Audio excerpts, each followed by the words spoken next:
Mirë mbrëma, kush nga ju e ka parë filmin Castaway? A e dini se është bazuar në një ngjarje të vërtet? Bile në të, pra për ta shkruar, kanë marrë pjesë psikolog, profesor, antropolog, sepse janë bazuar në pikat fundamentale, pra ato themelore të jetës së njeriut. Dhe çfarë ka në këtë film? Tani po ja u them. Dhe do bëj pyetjen e parë. Ju çfarë do të bëni nëse do të gjendeshit në një ishull të vetëm? Çfarë do të bëni si fillim në këtë ishull? Pra, dëgjoni me kujdes se çfarë bëri Tom Hanks në film, pra atë që është shkruar. Tom Hanks, gjën e parë që bëri, foli ose fliste për herë me Topin, me Wilsonin, sepse komunikimi bën që përveç se nuk humbet komunikimin, por ke dhe një aktivizim të trurit, sepse duke aktivizuar trurin, ti je në kontakt, pra ne po flasim për jetën e njeriut. Dhe në fakt ai kur e humbi Wilsonin ishte i vetmi shok, sepse s'kishte të tjerë.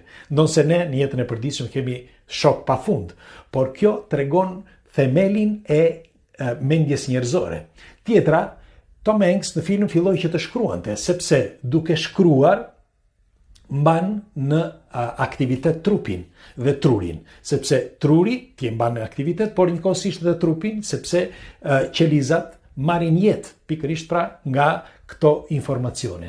Ai mundi që të mbijetonte, mundi që të shpikte gjërat pikërisht pra sepse ai u bazua në pikat themelore. Bile, nëse mbani mend në film, ai edhe për të hequr dhëmbin apo dhëmballin që i dhinte, u shpiku disa gjëra që mund t'i shpik një njeri nga hiçi në një ishull të vetëm, pa njeri, pra pa një dentist, dhe kjo ishte e rëndësishme.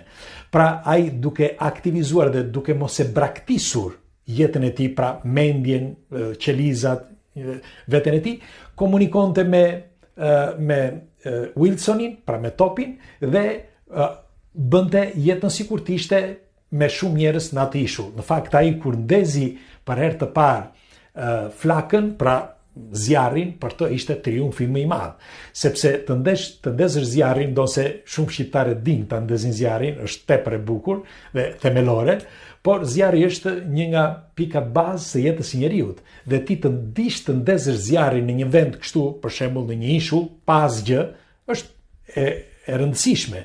Njëkohësisht ai e vuri në aktivitet mendjen dhe trupin, derisa bëri që nuk dinte sepse ishte rritur në qytet.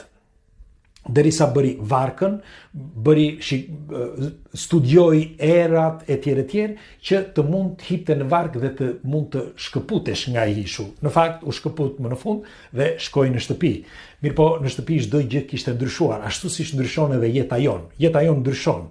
Ne ecim përpara, ndonse ne presim nga të tjerët, por edhe për të tjerët ecën jeta dhe kështu që ndryshon. Në fakt ai e gjeti ishte dashurën e tij të martuar dhe ai nuk mund ta merrte sërish atë sepse kishte ndërtuar një familje, pas secili bën jetën e tij.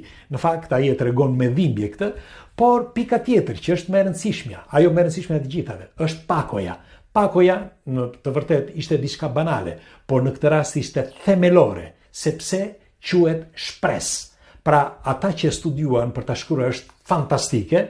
Ata i dhanë shpresë, pra shpresë që ai të çonte atë pako, që në fundit pakoja nuk është asgjë, por shpresa e mbante atë që duke çuar pakon, ai do të thotë që do të mbijetonte.